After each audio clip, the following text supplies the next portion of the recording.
So, UConn?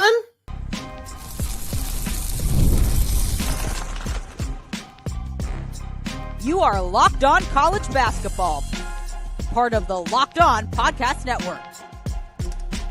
Your team every day.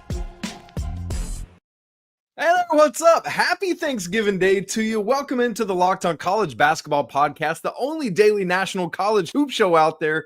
I'm your host, Isaac Schade. Thanks so much for joining me today, Thanksgiving Day. Hopefully you're having a great day celebrating with friends and family, but we want to give you shows every day, man, even on Thanksgiving Day. And so hopefully it's an opportunity for you to dive in and think about college basketball while other people are watching the parade or NFL or whatever's going on. Nah, baby, college basketball cooking all day long. Thanks so much for making us your first listener watch of the day. Reminder, you can catch every episode free, ad-free on Amazon Music. Special shout out to the everydayers joining us and, of course, all the great members of the Locked On College Basketball Discord community. This episode is brought to you by FanDuel. You can start the season with a big return on FanDuel. New customers place a $5 bet and you'll get started with $150 in bonus bets if you win. Visit FanDuel.com to get started. Look, y'all, we got to get cooking because there is so much to unpack from Wednesday, so much great stuff going on Thursday, on Thanksgiving Day, and so we got to get after it. Maui wrapped up yesterday. Darren DeVries, Pat Kelsey get the first signature wins of their eras at West Virginia and Louisville at the Battle for Atlantis. All sorts of great stuff going on, Players Era Festival, and so much more. So let's dive right in to talking about the Maui Invitational. And all due respect to Auburn, who wins this thing and how phenomenal they look right now, we cannot start there because UConn, what in the world is going on with Dan Hurley's Huskies?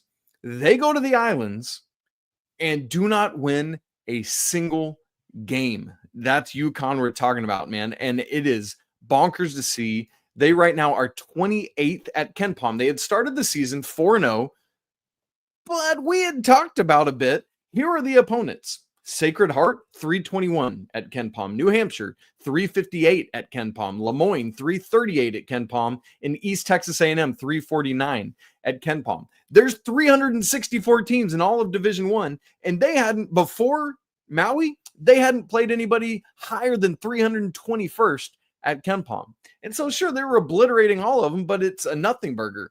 And then they get to the island. They lose to Memphis 99-97 in overtime. And we think, yeah, you can maybe explain that away as like, yeah, first game of the tournament, whatever, fine. But then Colorado, who is quite frankly not that great, they had already dropped all the way to 83rd at KenPom. They lose to them again, just by a point. And it's like, okay, maybe this is like they're just not finding their footing right now. Things aren't going well.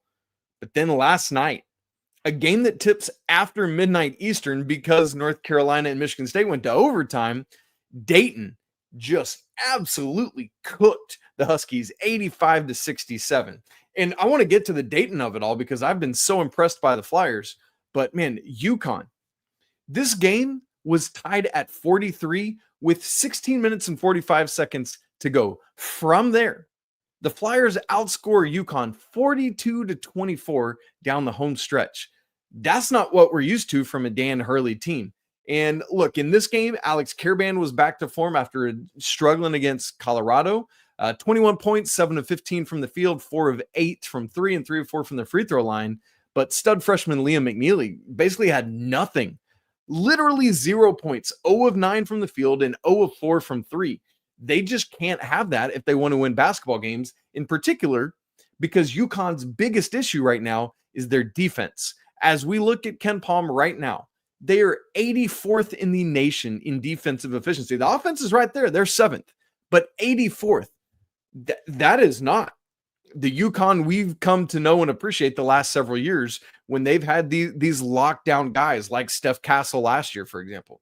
They need that, and right now it's just simply not happening. And look, we've litigated already this week all the things that need to happen for UConn, but that's where it's at right now. Let's flip the page and look at Dayton, because Dayton, I think, hand up, so many of us were like, all right, Daron Holmes is gone.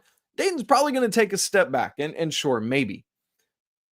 But they look, I don't know if it was leaning too heavily on Holmes last year or what it was, but man, do they look impressive to me. And I know Dayton leaves Maui 1-2, but I mean, think about it. They were up 21 points on North Carolina in the second half, just couldn't hold on to it. Hung with Iowa State, gave them a battle, and Iowa State is a very, very legit basketball team. I leave Maui so impressed by Dayton.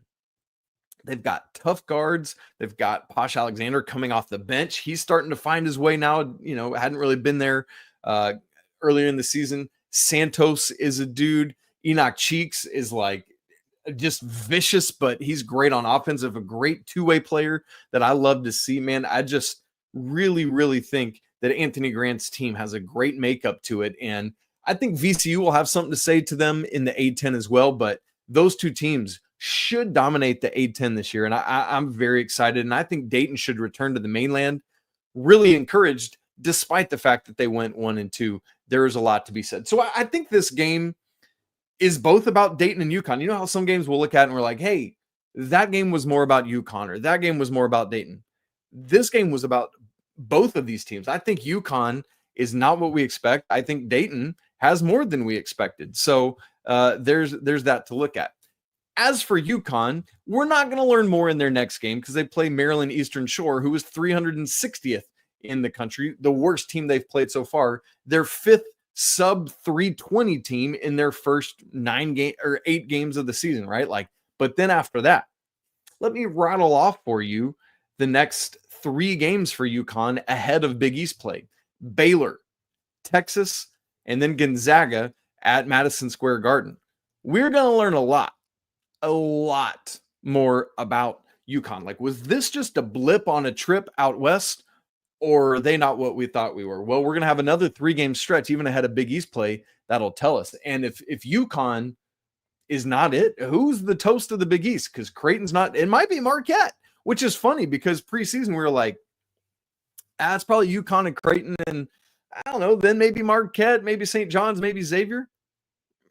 I feel better about Marquette right now than any of the rest of those teams. So it's just weird. As for Dayton, they've got a little bit of a break, Western Michigan and Lehigh, but then we're going to find out some more about Dayton because they play in a 3-game span: Marquette at home, UNLV, and then Cincinnati. And Cincinnati looks real good right now. So both these teams going to find out more as they get back to the mainland. All right.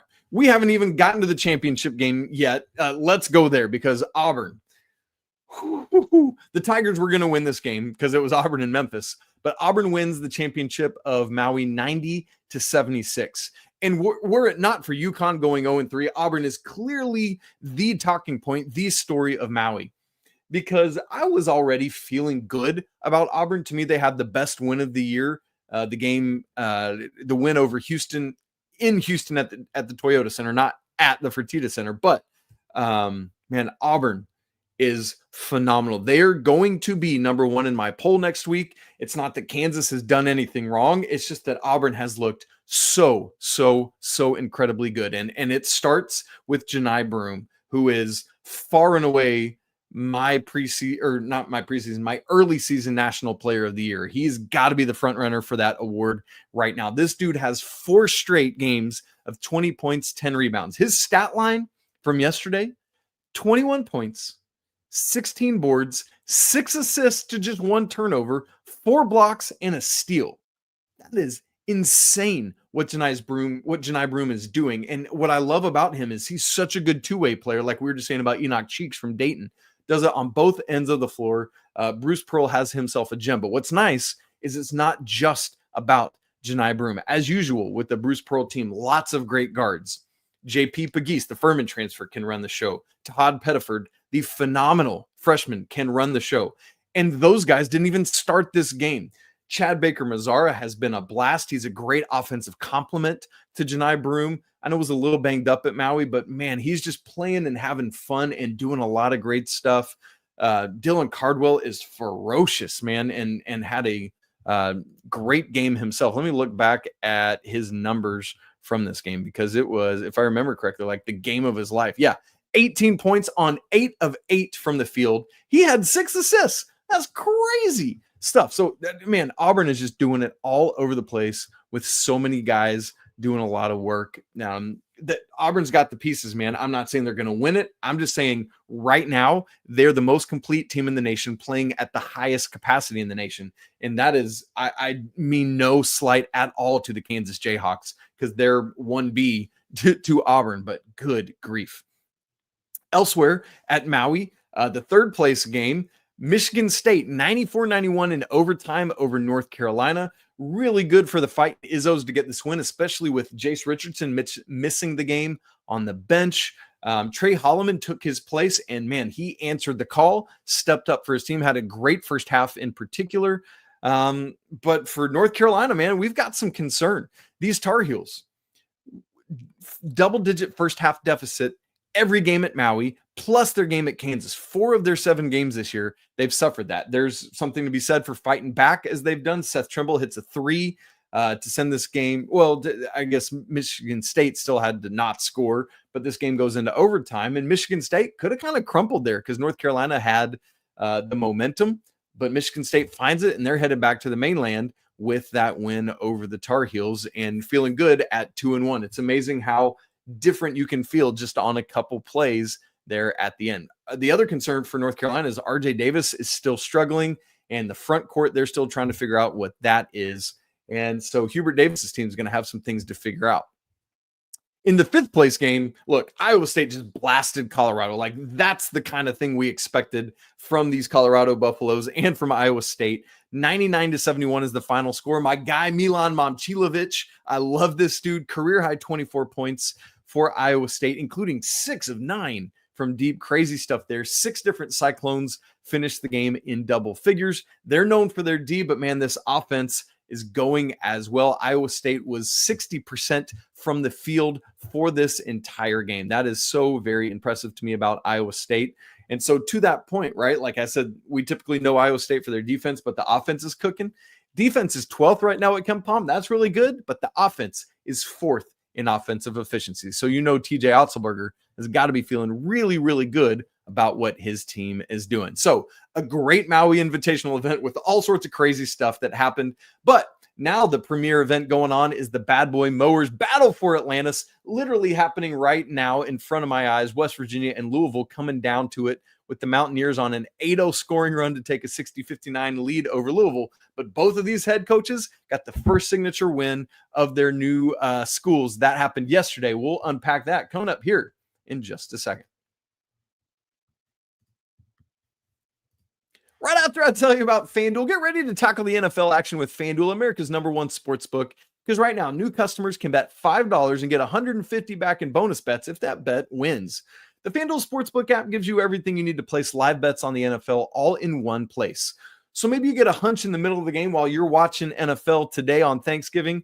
Well, you can check out the latest stats, view live play-by-play, and so much more right there on that same page where you place your bets. How about some updated Wooden Award odds? Johni Broome is the front runner right now, plus 220, followed by Cooper Flagg from Duke at plus 300.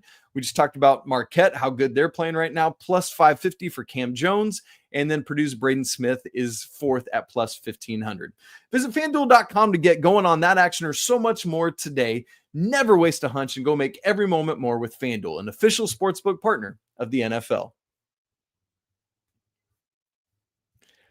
All right, let's change from Maui to another tropical endeavor, and that is the battle for Atlantis, where upsets abounded on Wednesday. First off, Gonzaga, number 3 in the nation, who has been looking phenomenal this season. For me, they have been in that top tier along with Kansas and Auburn. They fall in overtime to West Virginia, 86-78. Quite frankly, got to have more offense from Graham Ike. Got to have more offense from Ryan Nembhard. Ike finishes 1 of 16. Nembhard 1 of 10. That's just not going to cut it from your point guard and your big man. But I'm ultimately not really worried about Gonzaga. Sometimes you just have these days. And I know, some of these, that's different than maybe what I say about some of these teams, but we've just seen enough from Gonzaga to know that it's there. But the truth of the matter is, down the stretch, like of overtime, Gonzaga did not execute in the way offensively in the way that we're used to seeing from them. All right, quick pause in real time. Louisville, West Virginia tied 62. West Virginia ball, 14 seconds on the clock, dribbling out front. Let's see what happens here. 7-6. Man, this is fun in real time. I love it when stuff like this happens. Man, they cannot get to the rim. 3 for the win. Oh, air ball. We're going to overtime here in Atlantis, it looks like. Anyway, back to West Virginia and Gonzaga yesterday. Big, massive congrats to Darren DeVries on his first key signature win in Morgantown. Like, this is great. Look, literally yesterday on this show, I should probably go back and clip it out, and I should have popped it in, but I said, Leaf, do you see any world in which Gonzaga does not win this event? And then they lose their first game to West Virginia in overtime. Like, that's just, it is what it is there. So congrats to Coach DeVries. But here's the other thing that's probably the best news for West Virginia is, I think I've so often thought, like, West Virginia this year is going to be Tucker DeVries, and then we'll see what else can happen. West Virginia upsets Gonzaga, and Tucker's the third leading scorer for the Mountaineers. That's massive. Javon Small was the story, 31 points on 9 of 18 shooting. If they can continue to do that and get Tucker DeVries going as well, man, big time stuff. Absolutely. For Gonzaga, they're going to have to get going. They've got now a ranked matchup today. It's funny, we're getting the game we thought, but at the different time slot than we thought. We'll talk about that in a minute. Why? Because Louisville gets the first signature win of the Pat Kelsey era as they knock off Indiana 89-61. I mean, the Hoosiers absolutely got handled in this game from the tip. It was tied at one point early in the first half, but Louisville literally never trailed in this game. I mean, really, really impressive showing from Pat Kelsey's Cards. I mean, just torched them.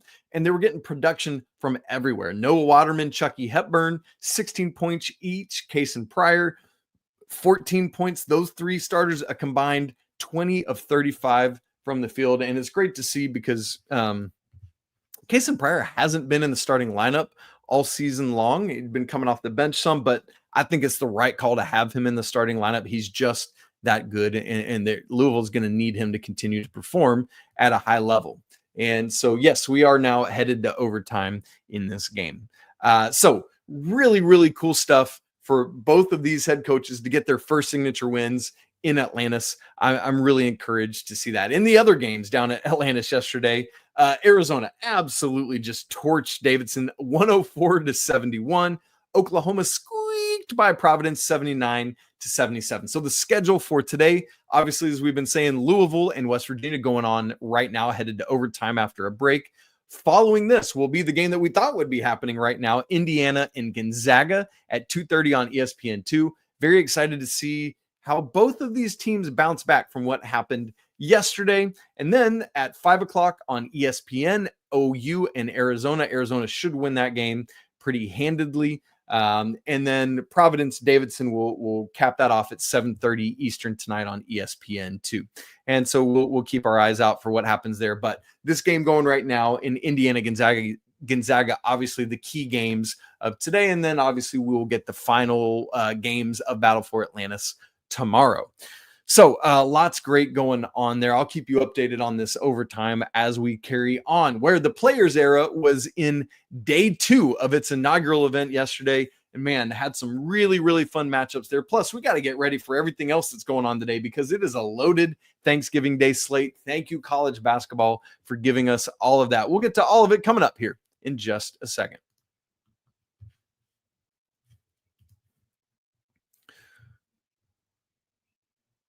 Before I share more about the Players Era Festival and what we saw on Wednesday, just want to update you on a little health thing that happened. Mizzou's Caleb Grill, who used to be at Iowa State, by the way, speaking of the Cyclones, had to be stretchered off yesterday for Mizzou after taking kind of an awkward hit and then fell and went off. I don't have an update on him yet, but just something to be updated on for Mizzou, and hopefully everything will be okay for Caleb Grill. We'll obviously monitor that and see what news we hear coming out of Columbia. All right. In the Players Era Festival on Wednesday, remember, Players Era Festival is not like bracketed. It starts with a round robin thing. They were initially going to keep it all within these two separate 14 pods, and then they changed again to where it's like you play 2 games of a round robin, and then they're going to bracket it up for tomorrow. They're taking a day off today. No Players Era Festival games on Thanksgiving Day. But interestingly, similar to what we just said about Indiana and Gonzaga, Texas A&M and Creighton had both lost in the initial games, and now they were playing each other, and Texas A&M prevails 77-73 over Creighton. And man, for Creighton, this is now 3 losses in a row, and good grief, like I don't know what to make of Creighton right now. They are not playing like what we expect of them. And I mean, it's a struggle. They're having to start freshman Jackson McAndrew. Kalkbrenner hadn't been doing as, he was going off early in the season, just 9 points in this game. They've got to get him more field goal attempts, only 5 field goal attempts. But of course, he was a wildly efficient 4 of 5. I have pulled my hair out so many times over the years about why Creighton will not just rely on Ryan Kalkbrenner. It's got to be there. Every other starter took double-digit shot attempts except for Ryan Kalkbrenner, who finishes also, in addition to his 9 points, 10 rebounds, 5 blocks, 2 steals, and an assist. I mean, go to that well. As for Texas A&M, great for them to get going, get this win, led by Wade Taylor IV, 18 points there on 7 of 19 shooting, inefficient as he often is, with shooting 3 of 9 from 3. But then you have a very efficient game from Henry Coleman, who finishes just behind Wade Taylor, 17 points on 8 of 10 shooting, 9 boards to go along with that. Like, that's what we need. So if and when Wade Taylor can have those efficient days, A&M is going to be in a good spot. For Creighton, man, they're going to have to keep watching to see what they can do and if they can get some things turned around. But as I said, 3 straight losses now for the Blue Jays. It's just no good. Nebraska, San Diego State, A&M. And look, it's probably going to grow to 4 because Kansas is the next game on their KenPom schedule, but they'll have another Players Era game before that on Friday. And I don't know yet who they're playing. We'll talk about that on the Friday show.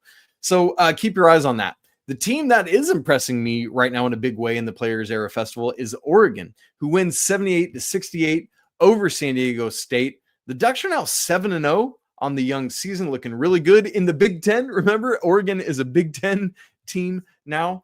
I was really disappointed last season in TJ Bamba. I thought he was going to be phenomenal at Villanova and just didn't really kind of live up to that. 22 points, though, in this game over the Aztecs, 7 of 14 from the field, 4 of 6 from 3, and 4 of 7 from the free throw line, 2 boards, 5 assists, and a steal. I'm very excited to see this. And it's nice because Jackson Shelstad doesn't always have to do it. Just, quote unquote, just 12 points in this game. But really encouraging signs for the Ducks, who will continue to play on in the Players Era Festival. Again, remember, nothing else till Friday. Elsewhere in Players Era, Houston beats Notre Dame 65-54. This was a close game for a while and at times, but Houston ultimately prevails. Alabama over Rutgers 95-90, but Dylan Harper drops 37 in the loss for Rutgers. I think that's going to be the story for Rutgers a lot this season, is they will maybe have some games where they're close, maybe have these wins and losses. I don't think they're going to be a phenomenal team, but you're going to see these massive outputs for Harper like this. 37 points is absolutely crazy. And so there you go. There's kind of an update on the 3 main MTEs going on this week, but obviously lots more action. We had the Fort Myers tip-off. I was very curious to see how Michigan would handle Xavier on Wednesday. And, Xavier ranked 22nd right now, Michigan not ranked, but I think all these pieces are going to really come together for the Wolverines as the season wears on. And that was true in this game. Michigan 78-53 over Xavier, led 41-30 at halftime. One of the big questions for me was, are Vlad Golden and Danny Wolf going to be able to coexist in the front court for this team? Well, you ready for this? 20 points for Danny Wolf on Wednesday, 18 for Vlad Golden, a combined 15 of 21 from the field. That's going to win you a lot of basketball games when your front court's doing that. Wolf also has 14 boards, 5 for Golden, 3 assists and 2 steals for Danny Wolf. And so that's got to be an encouraging sign for the Wolverines and what they're doing. Xavier, they take their first loss of the season. They're going to be fine, especially if some of these Big East schools that we're expecting to do well don't are not right now playing as well as we expected them to do. But that's where things sit. Really good showing there from Michigan in the Fort Myers tip-off. All right, several other games in action today on Thanksgiving. Just want to update you on those. ESPN events, a big one there for me is Florida against Wake Forest. That's 2:30 Eastern. So tipping here in just about 15 minutes on ESPN after this Battle for Atlantis semifinal finishes. And then we've got Rady's Children's Invitational. 2 really fun games there, both on FS1, Purdue and NC State. That's an interesting game for me. I think Purdue is obviously favored in that game, but yes, interesting stuff there. That's 3:00 Eastern on FS1, followed by BYU Ole Miss, another really intriguing Thanksgiving Day game, 5:30 on FS1. Obviously, that'll follow Purdue and NC State. I love both of those games. Really good field there. And then the thing that I love is that we are now starting to see college basketball give us a kind of marquee Thanksgiving Day standalone game right after one of the Thanksgiving Day NFL games. So, for example, right now, Detroit and Chicago are playing. It's at halftime, 16-0 Lions on CBS. Right after that game, we're going to get where is it? The Thanksgiving Hoops Showcase. Good grief. Arkansas and Illinois, 4 Eastern on CBS. I think this is a brilliant idea to let an NFL game lead straight into a marquee college basketball game. So, for example, today it's Arkansas and Illinois. I think next year it's a rematch of that Maui third place game. Michigan State and North Carolina is that Hoops Thanksgiving Showcase next year. So this is really cool for college basketball. I love that we're getting big time games on a holiday, man. People are home. They want to watch. Let's give it to them, right?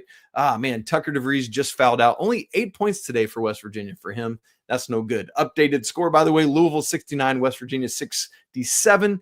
Literal halfway point of overtime as we keep going. A couple other games I'm watching for today. USC and St. Mary's. That one will be a really interesting game for me, as will New Mexico and Arizona State. So, seriously, what a great Thanksgiving Day slate. We don't often get a lot of good non-major MTE college basketball games on Thanksgiving Day, but this is a loaded day, and so really excited to see this progression forward. More of that on Christmas. I know the NBA's got kind of a hold on that, but let's get some great college basketball games on Christmas as well. All right, guys, going to be a fun Thursday of hoops. I'll be back with you tomorrow to kind of wrap up what happened on Thanksgiving and paint ahead to the rest of the weekend. And then Andy and I will be back on Monday with you. As always, apologies to the Lawyer family. Apologies, I guess, today because you won't get to celebrate Thanksgiving meal together because Purdue's playing today. Let's go Wildcats, or, I can't even think of what I think Northwestern plays today. So there you go. And Arizona plays. So there you go. There's your Let's Go Wildcats. We'll be back together tomorrow. But until then, peace.